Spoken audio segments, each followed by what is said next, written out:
Welcome back to Off-Grid Roadrunner Ranch. This week we're working on our grader, and in the process of maintenance we found out that we have something major going on and we need some help.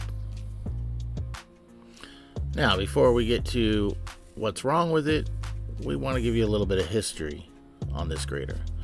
We purchased it a few years ago to help us make our road drivable, really. Our road was really bad when we first moved out here.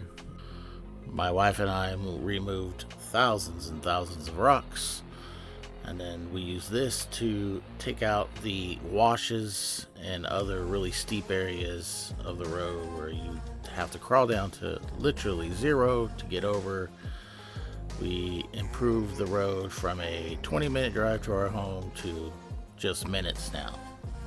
The motor that we have in this grader is a 1960s 471 Detroit diesel, and we are changing the oil, putting a new battery on it, and just checking over the overall health of the vehicle. Now, when I started the grader for the first time, I noticed in the exhaust that we had a liquid leaking through. It was either diesel or oil, kind of hard to tell. And that really is what set us off on this journey to figure out what is wrong with this thing. In addition to changing the oil, we also changed the fuel filters, and we added a additive to the fuel to clean up the injectors. Man, check out all those controls. In the future, we'll do a video of driving this thing. It's wild.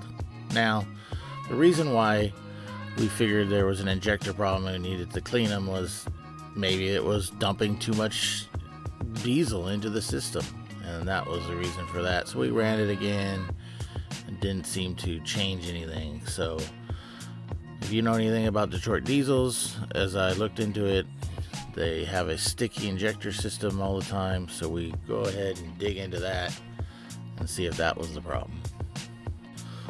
Now, the 471 has a rack that pivots, and as it pivots, it pushes the injectors, and from my understanding, it basically opens up the nozzle to allow more fuel in. So if it gets stuck in the open position or the closed position, you could either have a runaway situation or possibly a lean fuel situation. So once we put the battery in here, we're going to go ahead and get up into the head and make sure the rack isn't sticking.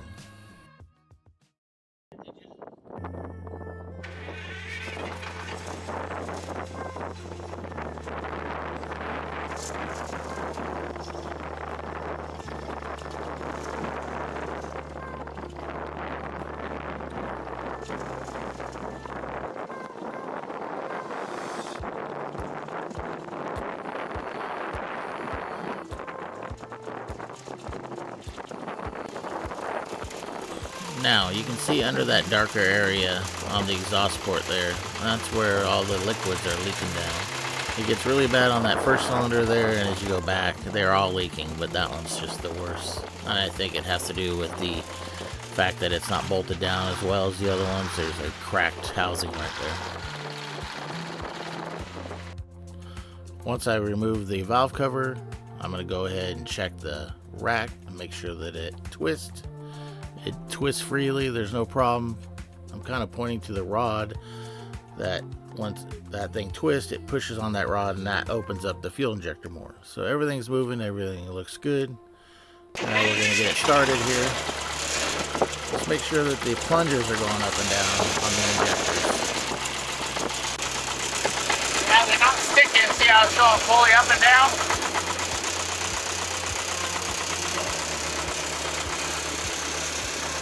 Oil's making it through. See how Last thing I do is check the temperature of the cylinders. Everything's about the same.